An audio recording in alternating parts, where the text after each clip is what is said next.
Ramu Joarianala union বিএনপির উদ্যোগে দোয়া ও ইফতার মাহফিল সম্পন্ন। মোহাম্মদ কায়সারের তথ্যচিত্রে বিস্তারিত। কক্সবাজারের রামু উপজেলা জোয়ারিয়ানালা ইউনিয়ন বিএনপির ও সহযোগী সংগঠনের উদ্যোগে দোয়া ও ইফতার মাহফিল সম্পন্ন হয়েছে। গত সোমবার বিকেলে জোয়ারিয়ানালা চরপাড়ায় মসজিদের ছাদে রোজার দ্বিতীয় দিন দোয়া ও ইফতার মাহফিল অনুষ্ঠিত হয়। এ সময় সভাপতিত্ব করেন জোয়ারিয়ানালা ইউনিয়নের ৯ নং ওয়ার্ড বিএনপির সভাপতি ইঞ্জিনিয়ার মীর কাশেম ও সাধারণ সম্পাদক মোহাম্মদ হোসাইন। অনুষ্ঠিত দোয়া ও ইফতার মাহফিলে প্রধান মেহমান হিসেবে উপস্থিত ছিলেন জোয়ারিয়ানালা ইউনিয়ন বিএনপির সভাপতি গোলাম কবির সওদাগর ও সাধারণ সম্পাদক এনামুল্লাহ এনাম। এ সময় বিশেষ অতিথি হিসেবে জোয়ারিয়ানালা ইউনিয়ন বিএনপির অঙ্গ সংগঠন ও সহযোগী সংগঠনের সকল নেতাকর্মী ও এলাকার গণ্যমান্য ব্যক্তিবর্গ উপস্থিত হয়ে সকল কবরবাসীর জন্য দোয়া কামনা করেন।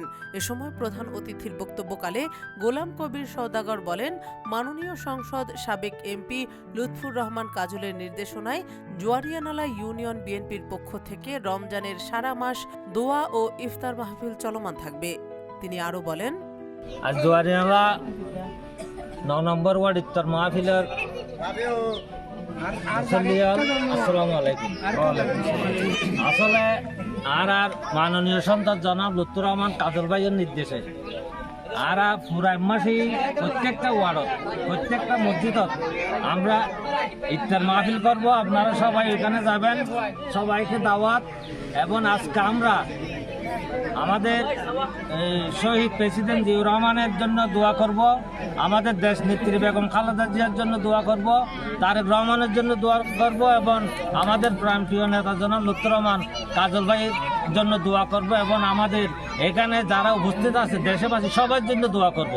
আর যারা আমাদের আত্মীয় স্বজন সবাই মৃত্যুবরণ করছে তাদের জন্য আমরা দোয়া করব। আপনারা সবাই আজকে ইফতার মাহফিলে শরীক হয়েছেন। আমি জোয়ারিয়ানালা ইউনিয়ন ৯ নম্বর ওয়ার্ডের পক্ষ থেকে এবং জাতীয়তাবাদী বিএনপির পক্ষ থেকে ধন্যবাদ জানাচ্ছি। উক্ত দোয়া ও ইফতার মাহফিল শেষে সাবেক রাষ্ট্রপতি জিয়াউর রহমান ও ছেলে আরাফাত রহমান কোকোর আত্মার মাগফিরাত এবং সাবেক প্রধানমন্ত্রী দেশনেত্রী বেগম খালেদা জিয়ার ও দেশনায়ক তারেক জিয়ার সুস্থতা কামনায় বিশেষ মোনাজাত করা হয়। এরপর ৫ শতাধিক রোজাদারদের মাঝে ইফতার বিতরণ করা হয়। নিউজ ডেস্ক, রামু উপজেলা দর্পণ।